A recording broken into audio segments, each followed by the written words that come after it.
Shalom Bapak Ibu Saudara sekalian, sungguh luar biasa hari ini, satu hari yang istimewa karena hari ini kita akan membahas sebuah topik yang sedang viral tetapi juga penting bahkan urgent untuk kita bahas. Kita akan membahas sebuah topik Corona menyerang, imun menghadang. Telah hadir di studio Bapak Doni Atmajaya, Bapak Dr. Doni Atmajaya maksud saya. Selamat siang Dok. Selamat siang Pak Heri, selamat siang para pendengar radio Amigos. Iya, apa kabar Dok? Sehat. Selalu sehat dan selalu sibuk ya, karena Dr. Doni ini juga narasumber di televisi radio nasional juga yang di Jakarta dan lain-lain. Nah dokter, ini topik yang menarik, Corona menyerang, imun menghadang. Sebelum kita bicara tentang imun menghadang, barangkali masyarakat juga sudah banyak tahu Corona itu sebetulnya apa? Ya, jadi coronavirus itu nama spesies atau grup spesies dari virus corona ya. Ada banyak strainnya ya. Tapi literatur mengatakan bahwa virus corona itu 80% tidak berbahaya. Jadi hanya 20% saja yang mengakibatkan komplikasi serius, contohnya COVID-19 tadi. Dan kalau kita bisa sekadar flashback ya, jadi pada tahun 2003 itu pernah terjadi wabah SARS, itu termasuk coronavirus juga. Ya, jadi ada SARS-CoV yang pertama. Dulu katanya dari sapi. Katanya ada hewan perantaranya, katanya seperti itu. Ya, kemudian pada tahun 2008 ya kalau nggak salah itu ada MERS-CoV, itu MERS coronavirus ya, Middle East Respiratory Virus coronavirus ya di Timur Tengah sana. Kemudian tahun 2015 kalau nggak salah ada MERS-CoV tapi di Korea. Nah kemudian sekarang yang COVID-19 ini dia nama lainnya adalah SARS-CoV-2. Karena yang SARS-CoV yang pertama itu tahun 2003 tadi. Ya, jadi ini dari berbagai spesies atau berbagai strain dari coronavirus yang menyebabkan infeksi pernafasan pada manusia, tapi 80% tidak mengakibatkan kematian. Nah, kemudian ada banyak mitos-mitos yang beredar yang mungkin saya rasa perlu diluruskan ya. Jadi saya juga waktu pertama kali dengar tentang wabah COVID-19, banyak orang yang mengkaitkan dengan makan sup kelelawar. Nah, itu rame di medsos itu. Jadi banyak orang karena cewek makan sup. karena kesukaan makan makanan eksotis katanya. Padahal saya baca di website resmi dari WHO mengatakan tidak ada hubungan dengan hewan apapun. Tidak ada hewan apapun. Penularannya murni antar manusia. Jadi COVID-19 tidak sama dengan flu burung. Kalau flu burung itu memang penyakit zoonotis, jadi penyakit yang menular dari hewan ke manusia. Justru penularan antar manusia itu jarang kalau pada flu burung karena dia memang murni dari unggas. Ya. Tapi kalau COVID-19 itu murni antar manusia. Dari hewan justru tidak ada. Tapi asalnya? Muasalnya? Ya itu. Jadi mungkin dari mutasi spontan atau dari manapun jadi bisa seperti itu. Jadi memang kan virus itu selalu bermutasi. Ya, selalu bermutasi membentuk strain baru. Ya, jadi ini sebagai bagian dari mereka untuk mempertahankan spesiesnya seperti itu. Nah, kemudian juga COVID-19 ini juga banyak orang yang begitu ketakutan ya karena dianggap sangat mematikan. Padahal kalau kita bicara secara angka statistik ya, virus yang angka mortalitasnya paling tinggi adalah virus rabies. Karena angka mortalitasnya 100%. 100%. Tidak ada orang sembuh dari rabies. Tapi virus COVID-19 itu angka mortalitas hanya 3-4%. Maaf dok, apakah saya kurang percaya atau apa? Tapi dulu pernah kejadian orang digigit anjing enggak mati bisa ditolong. Tetapi faktanya gimana sebetulnya?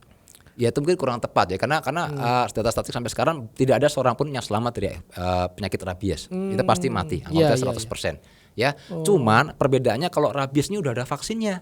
Dan dia penularannya lewat gigitan hewan yang bisa kita kendalikan hewannya. Hewannya bisa dikendalikan. Iya, kan lewat anjing bisa kita kandangkan atau hewan lain kita bisa lebih cegah. Sementara kalau virus corona dia belum ada vaksinnya, obatnya sedang dikembangkan dan dia penularannya lewat percikan dahak, lewat kita batuk, lewat bersin ya, bahkan dengan berbicara pun kita bisa terpancar dari percikan dahak atau air liur dari orang yang sakit tadi. Jadi ini jauh lebih menular ya. Tapi kalau kita bicara angka mortalitas tetap ada yang lebih ganas, lebih mematikan dari COVID. Sebetulnya corona ini tidak mematikan sebetulnya. Ya, jadi yang saya baca dari website dari WHO itu dikatakan bahwa 1 dari 6 orang yang terinfeksi COVID-19 itu hanya mengakibatkan infeksi ringan.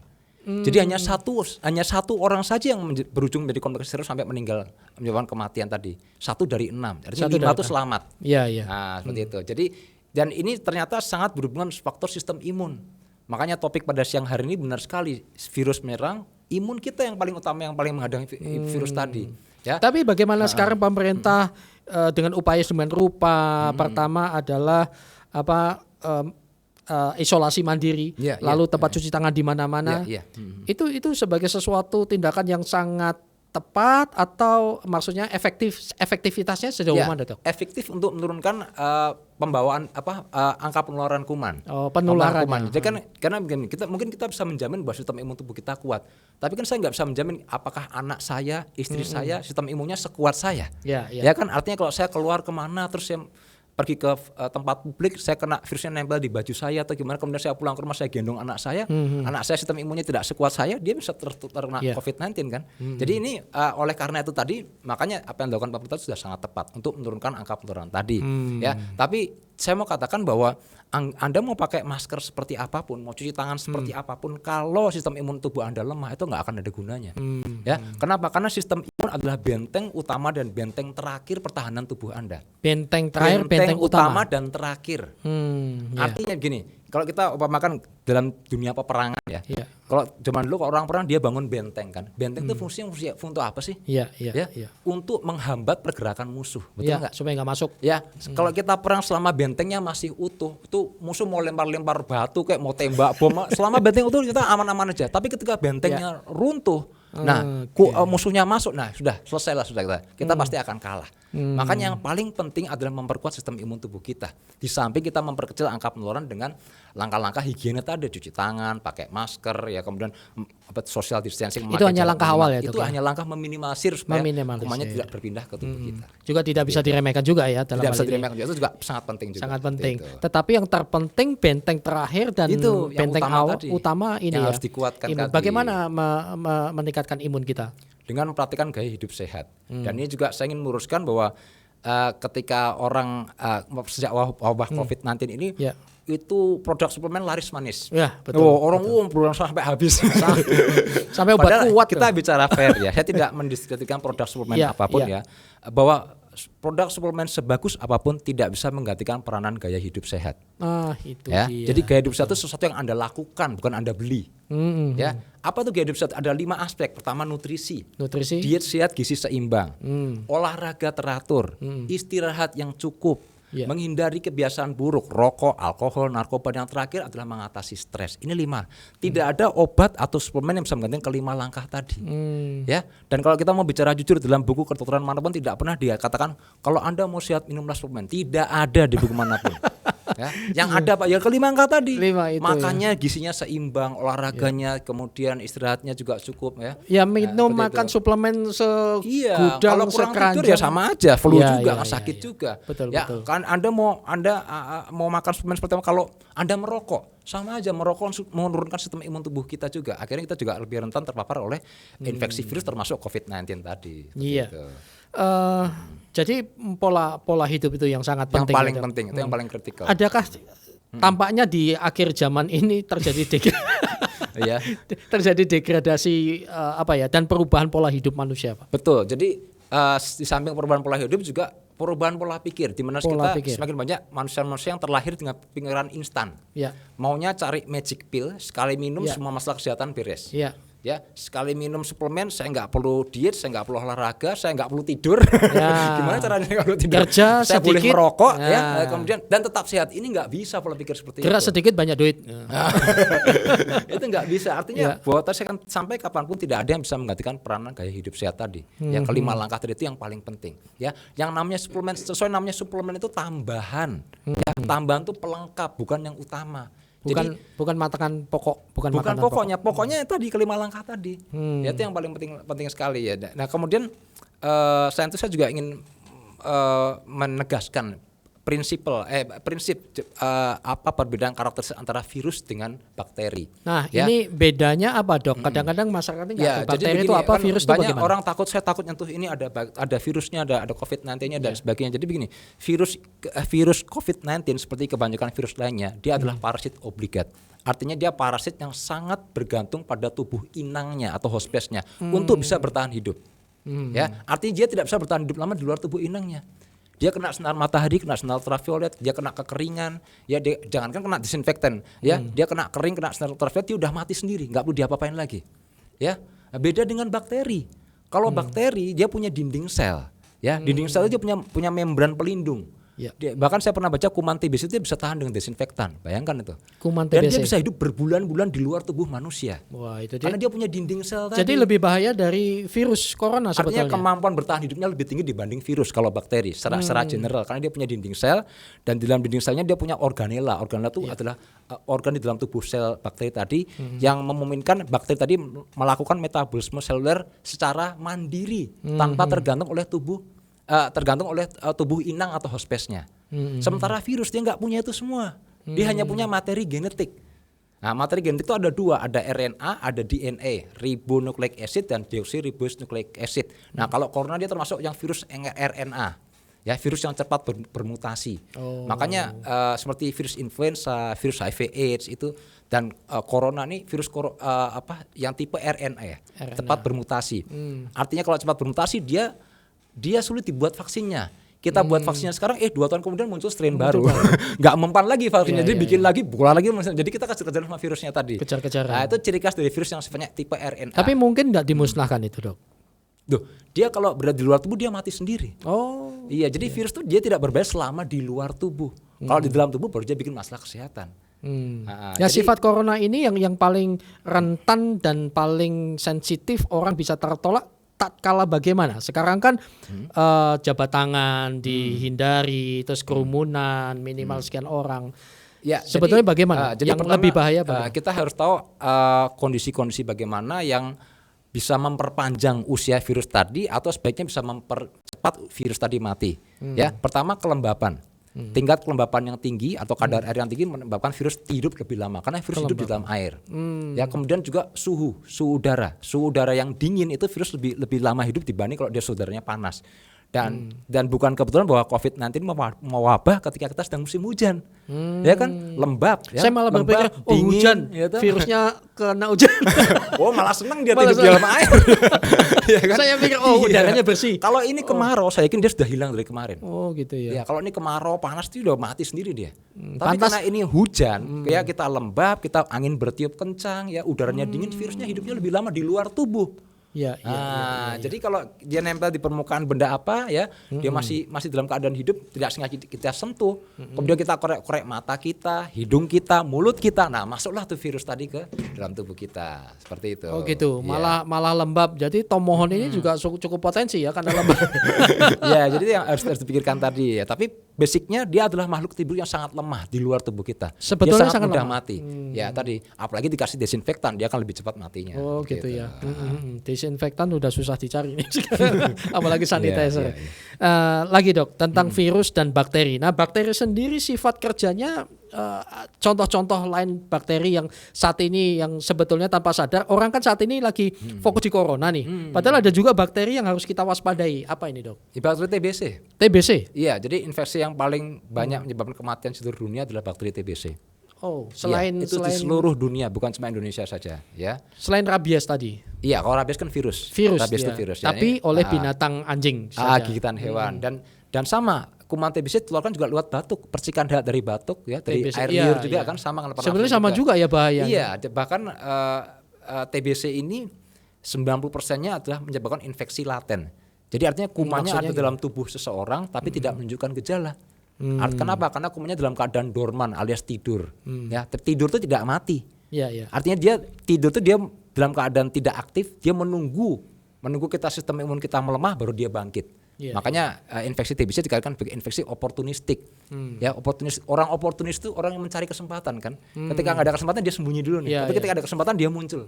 Nah, itulah infeksi TBC tadi. Dan ini yang sebenarnya menurut saya sampai sekarang kita belum bisa eradikasi TBC.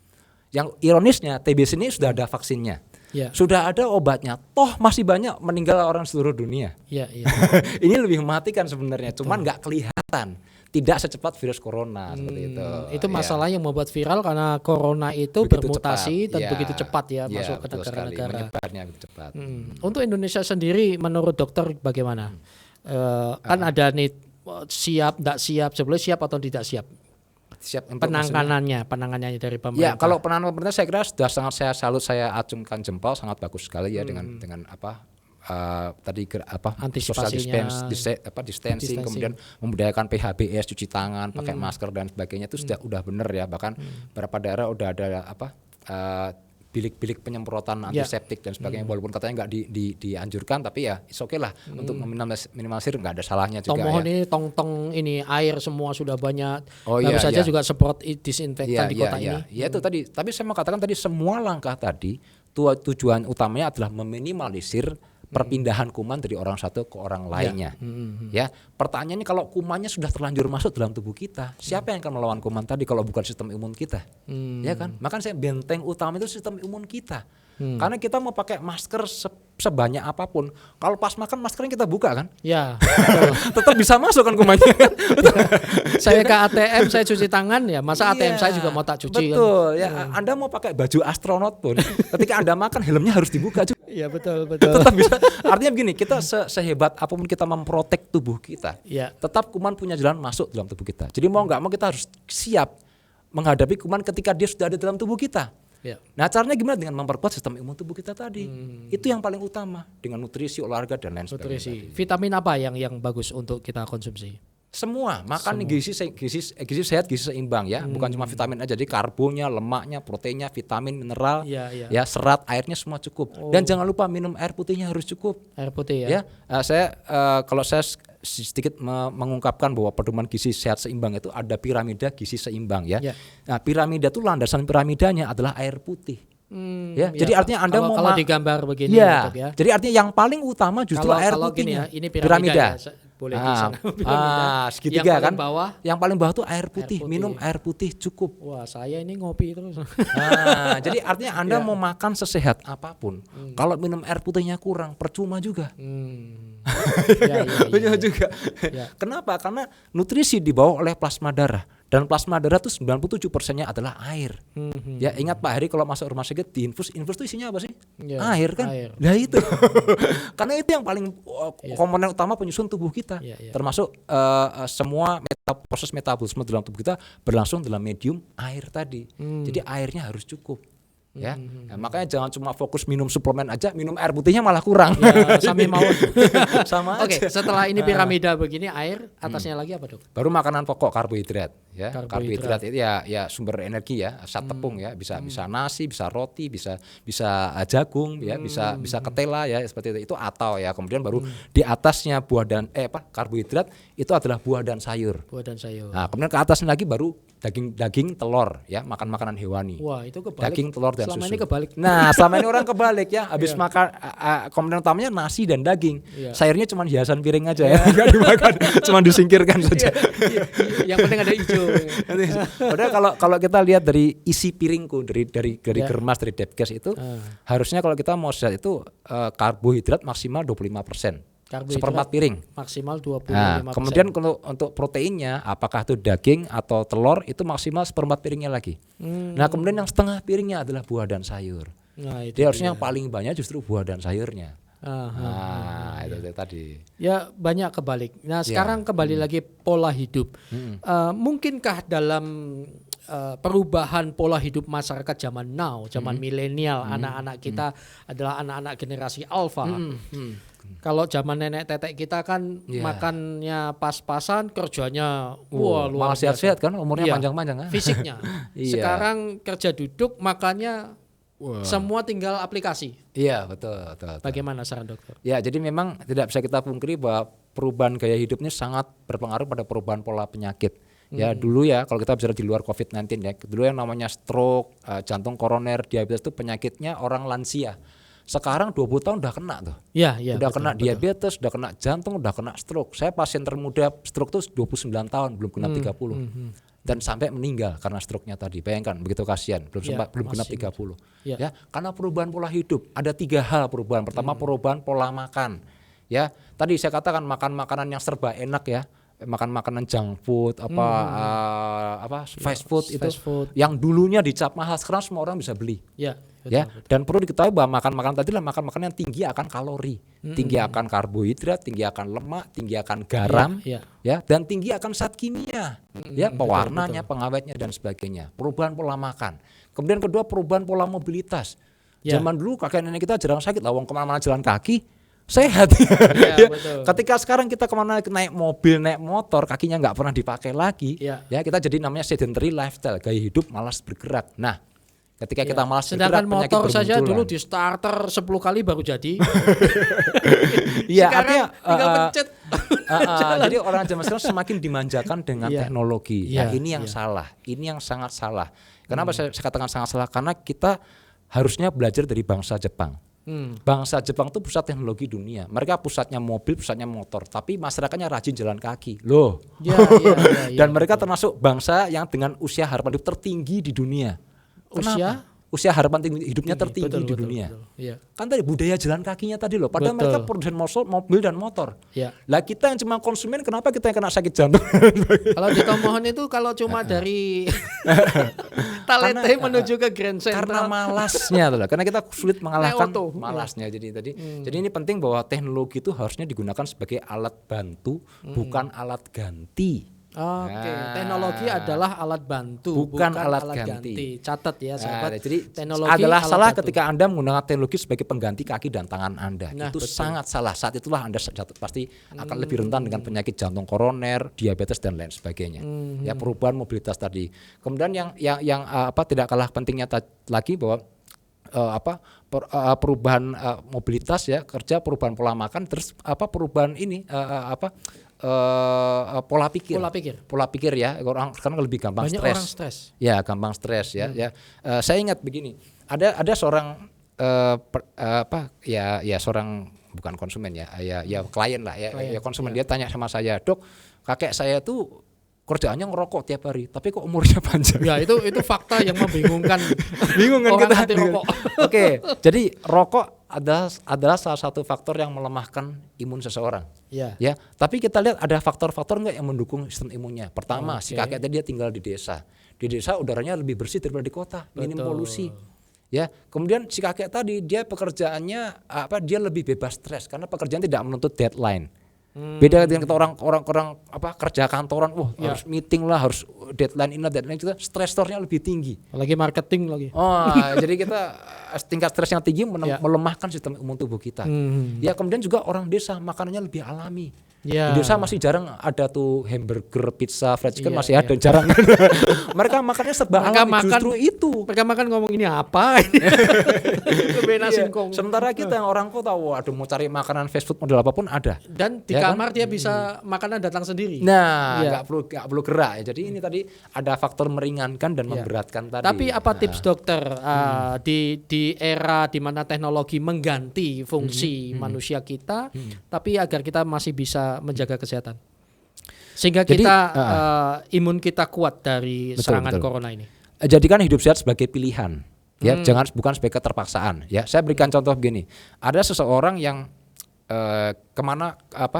ketika dia belum punya kendaraan, dia kesana kemarin naik mobil, naik jalan kaki, dan ketika itu dia nggak pernah sakit. Betul. Tapi ketika dia punya mobil, ketika dia punya motor, dia jadi sakit-sakitan. Kenapa? Karena kakinya nggak dipakai lagi. Jadi ini masalah pilihan. Ya, saya ingat di negara maju itu para eksekutif muda kalau berangkat ke kantor mereka jalan kaki atau naik public transportation, walaupun mereka punya mobil. Sekali lagi ini pilihan, bukan keterpaksaan. Jadi kalau Anda jalan kaki karena Anda nggak punya mobil dan motor, itu keterpaksaan, bukan pilihan, bukan gaya hidup. Jadi ini pilihan. Kemudian tapi ada juga gengsi sih, Dok. Ada juga yang gengsi juga seperti itu. Ya, kemudian juga begini, ketika Anda masuk ke kantor, ada lift, ada tangga. Pilihan kan itu, mau naik lift bisa, mau naik tangga bisa. Saya selalu pilih tangga.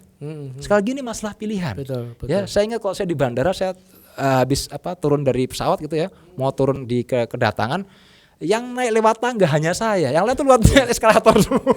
Yang lain bilang ini orang aneh gitu ya. Orang aneh ini ngapain ada eskalator? Justru kamu yang aneh. Ya.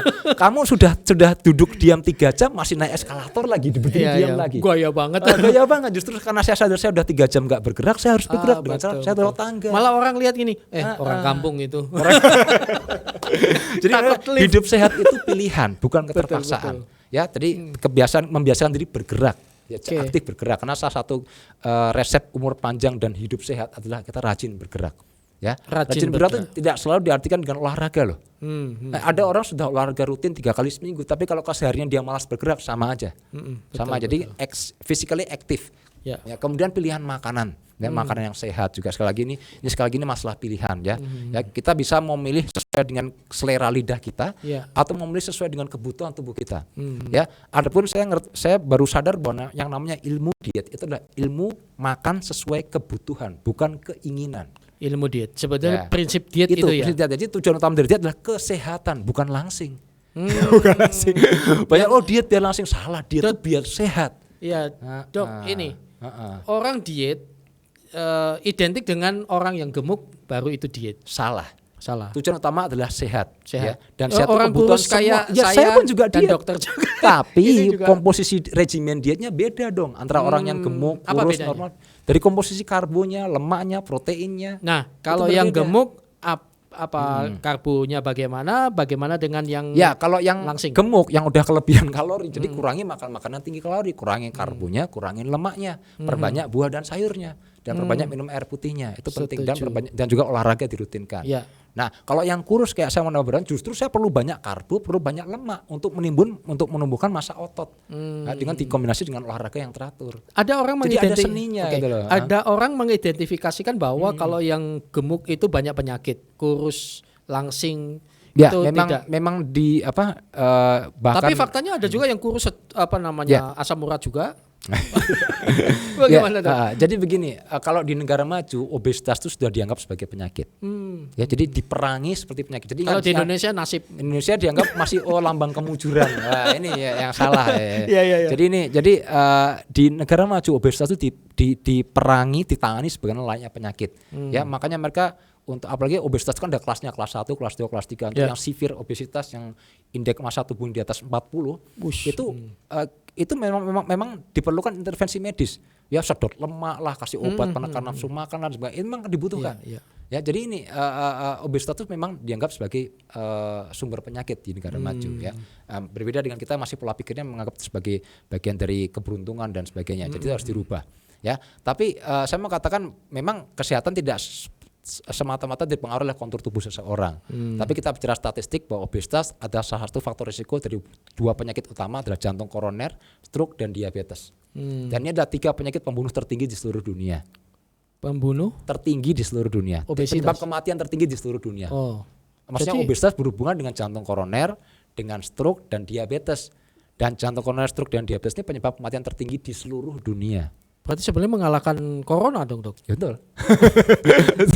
Corona kan baru muncul 2019. Tapi iya betul. Tapi tampaknya di Indonesia saja obesitas itu enggak populer sekali. Ya, karena kasusnya kan hanya tertentu. Karena dianggap bukan penyakit. Dianggap bukan penyakit. Jadi kita masih pola pikirnya masih berbeda. Ya, jadi itulah seperti itu. Jadi kembali ke masalah COVID-19 tadi ya. Jadi masalah sistem imun tadi ya. Jadi sistem imun yang kuat dia punya 3 fungsi utama. Pertama, dia mencegah infeksi. Yang kedua, menangkal infeksi, artinya dia mengeliminasi kuman penyebab penyakitnya.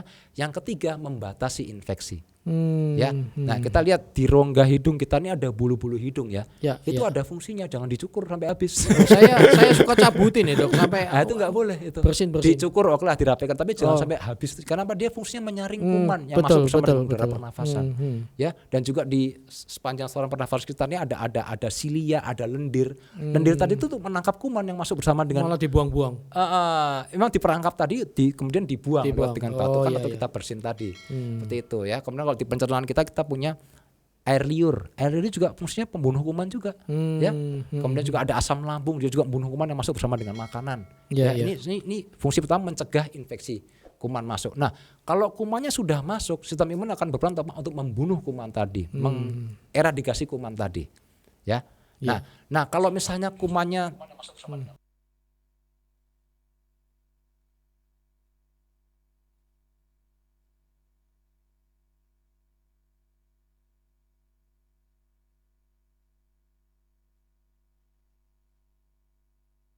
imunnya tangguh, maka infeksinya akan terbatas di paru-paru saja. Tapi ketika sistem imunnya tubuhnya lemah, katakanlah dia kena HIV/AIDS, itu kuman TB bisa lari ke otak jadi meningitis TB, bisa lari ke tulang belakang jadi spondilitis TB, lari ke usus jadi kolitis, bisa nyebar ke seluruh organ tubuh. Karena tadi bentengnya sudah jebol. Memang saya katakan sistem imun itu benteng. Ketika bentengnya jebol, kumannya bisa kemana-mana, musuhnya bisa kemana-mana. Karena nggak ada yang membatasi tadi. Betul. Makanya memperkuat sistem imun itu yang paling penting dalam kita melawan penyakit infeksi apapun termasuk COVID-19. Seperti itu. Baik. Ada pertanyaan nih, Dok. Selamat siang, Dokter. Selamat siang. Saya gara-gara darurat corona sangat ketakutan dan saya memproteksi, bahkan anak saya malah stres dengan proteksi saya. Mohon saran. Nah ini, Dok. Ini ibu-ibu ini pasti. Ya, jadi intinya kita waspada tapi jangan paranoid, ya. Jangan Waspada ketakutan. tapi Ya, jangan jadi kita paranoid. tetap harus waspada ya, terutama kita waspada dari melindungi diri dari orang yang berpotensi menularkan penyakit ke tubuh kita, ya. Dan pemerintah sendiri sudah memberikan suatu patokan namanya social distancing. Kalau kita dengan orang lain berjarak minimal 1 meter atau 3 kaki, ya itu jarak minimal. Artinya kalau bisa lebih jauh lebih bagus lagi. Baik. Dan perlu diketahui bahwa memberi jarak 1 meter tadi itu pada mereka yang tidak menunjukkan gejala. Oke. Ya, jadi kalau orangnya udah jelas-jelas batuk, bersin dari jauh ya jangan langsung mendekat, tunggu 1 meter masih aman, ya enggak begitu. Ya. Karena ketika Anda bersin itu kecepatan bersin tadi itu bisa sampai 80 km per jam loh. Muncrat. muncrat. Jadi pasti kena tuh. Ya. Apalagi kalau nggak pakai masker. Nah, jadi kita harus cerdas. Lihat ini orang nih sehat nggak yang samping saya nih. Dia batuk nggak, bersin nggak, pakai masker nggak? Kalau dia udah batuk bersin nggak pakai masker, jangan tunggu 1 meter bilang aman. Kita harus cari jarak sejauh mungkin ya. Jangan deket-deket gitu loh. Iya, betul. Nah kemudian juga paling penting lagi bahwa salah satu metode penularan penyakit yang sering kali orang lupakan adalah lewat sentuhan tangan. Makanya kan ada anjuran jangan sembarangan mengorek mata, hidung, mulut tadi ya, karena bisa jadi ketika kita di tempat publik ya, ada orang bersin, dropletnya nempel di mata kita kan basah nih. Karena dia basah dia lengket kan. Betul. Nah, kemudian kita kita kucek-kucek, kita pindahkan ke hidung, ke mulut, nah masuklah dia ke saluran nafas. Nah, makanya ini biasakan cuci tangan itu yang paling penting. WHO mengatakan bahwa cuci tangan yang baik itu bisa mengurangi 80% penularan penyakit termasuk COVID-19 ya. Dan cuci tangan yang baik itu dengan sabun dan air bersih mengalir. Ya. Ya cuman yang saya menemukan ada suatu pola pikir yang salah bahwa orang lebih mendewakan hand sanitizer daripada sabun. Salah. Sampai justru sabun itu yang paling utama. Saya bikin sampai mengelupas tangan saya, kebanyakan alkohol. Ingat, yang namanya hand sanitizer itu hanya untuk cuci tangan darurat ketika Anda tidak menjumpai keran, tidak menjumpai sabun dan air bersih yang mengalir. Bukan yang utama. Bukan yang utama. Malah yang aman tuh yang justru yang dilakukan adalah sabun dan air bersih mengalir tadi. Ya, jadi seperti itu. Ya, itu hanya cuci tangan darurat saja. Darurat. Dan hand sanitizer, sanitizer tadi ya. Sanitizer kan tadi yang berbasis alkohol minimal 60% kadarnya. 60%. Ya, kemarin saya juga ada. Itu bisa membunuh kuman, Dok. Iya, bisa membunuh virus COVID-19. Tapi sebelumnya yang terbaik yang ini tadi ya. Sabun dan air bersih mengalir ya, karena lebih tinggi daya bunuhnya. Itu di medsos tuh beberapa orang nunjukin dengan bangganya telapaknya udah terkelupas-kelupas telapak tangan karena terlalu sering pakai hand sanitizer. Bisa juga karena terlalu sering cuci tangan juga bisa. Jadi dan ini penting bahwa masih banyak juga kebiasaan orang cuci tangan dicolok. Nah ini juga salah. Maksudnya pakai baskom dicolok gitu. Oh iya. Harusnya airnya harus ngalir. Airnya harus ngalir untuk supaya kumannya larut gitu loh. Kalau Anda colok sama aja, angkat nempel lagi gitu. Jadi ini kita makanya harus cerdas. Jadi semua anjuran yang diberikan oleh pemerintah itu benar. Tapi kita harus tahu kenapanya itu loh. Ya. Nah, kenapa harus 1 meter? Kenapa harus sabun air bersih? Itu ada kenapanya. Itu harus kita cari tahu seperti itu. Oke, Dok.